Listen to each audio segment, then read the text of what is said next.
महत्वाचा युक्तिवाद सध्या सुरू आहे। 2 कोटीची मागणी केली, त्यातील पैसे दिले गेले का असं कराडच्या वकिलांनी म्हटलंय। तर 2 कोटीची खंडणी मागितल्याचा फक्त आरोप आहे। राजकीय द्वेषापोटी हत्येमध्ये गोवण्यात येत आहे असं देखील कराडच्या वकिलांचा दावा आहे। तर 2 कोटीची मागणी केली, त्यातील पैसे दिले का हे सांगावं असं देखील कराडच्या वकिलांनी म्हटलंय।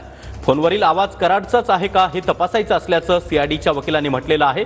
तर राजकीय द्वेषापोटी हत्येमध्ये गोवण्यात येत आहे असं देखील आता कराडच्या वकिलांनी युक्तिवादामध्ये म्हटलंय। अत्यंत महत्त्वाचा युक्तिवाद सध्या सुरू आहे। सरकारी वकिलांचा युक्तिवाद पार पडल्यानंतर आता वाल्मिक कराडचे वकील सध्या युक्तिवाद करत आहेत। आवाजाचे नमुने देण्यास तयार, पण कोठडी नको असं कराडच्या वकिलांनी म्हटलंय।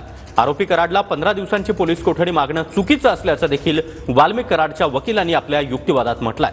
आवाजाचे नमुने देण्यास आम्ही तयार आहोत, मात्र कोठडी नको असं कराडच्या वकिलांनी म्हटलंय। तर महत्त्वाची अपडेट आणि महत्त्वाचा युक्तिवाद आता समोर येतो आहे।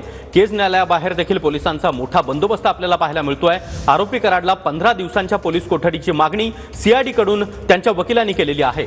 तर वाल्मिक कराड सरेंडर झाले, न्यायालयीन कोठडी द्या असं कराडच्या वकिलांनी म्हटलंय। अत्यंत महत्त्वाचा युक्तिवाद आपण पाहतोय।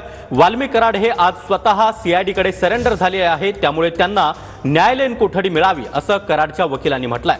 तर आवाजाचे नमुने देण्यास आम्ही तयार आहोत, मात्र कोठडी नको असं देखील कराडच्या वकिलांनी म्हटलंय। आरोपी कराडला 15 दिवसांच्या पोलीस कोठडीची मागणी ही चुकीची असल्याचं कराडच्या वकिलांनी म्हटलेलं आहे। पुन्हा एकदा जाणार आहोत दत्ता यांच्याकडे। दत्ता,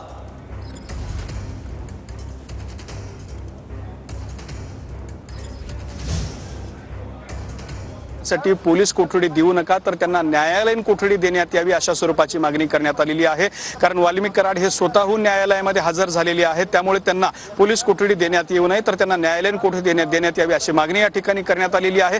न्यायालयीन कोठडी मागण्याचा त्याच्या पाठीमागचा अर्थ असा असतो की एखाद्या जर का आरोपीला न्यायालयीन कोठडी देण्यात आली तर त्यावेळेला त्या आरोपीला कधीही जामीन मिळू शकतो। त्यामुळे वाल्मिक कराड यांच्या वकिलाकडून वाल्मिक कराड यांच्यासाठी न्यायालयीन कोठडीची मागणी करण्यात आलेली आहे। आणि हा सगळा महत्त्वाचा युक्तिवाद जो आहे तो केज न्यायालयामध्ये सुरू आहे। वाल्मिक कराड यांच्या वकिलाकडून पोलीस कोठडी ऐवजी न्यायालयीन कोठडीची या ठिकाणी मागणी केली असल्याचा एक महत्त्वाचा युक्तिवाद, ही महत्त्वाची बातमी सध्या समोर आलेली आहे। त्यामुळे जिल्हा व सत्र न्यायाधीश जे आहेत त्या वाल्मिक कराड यांना पोलीस कोठडी देतात का न्यायालयीन कोठडी देतात हे पाहणं महत्त्वाचं ठरणार आहे। मात्र वाल्मिक कराड यांच्या वकिलाकडून वाल्मिक कराड यांच्यासाठी न्यायालयीन कोठडीची मागणी करण्यात आलेली आहे। नक्कीच आता आवाजाचे नमुने देण्या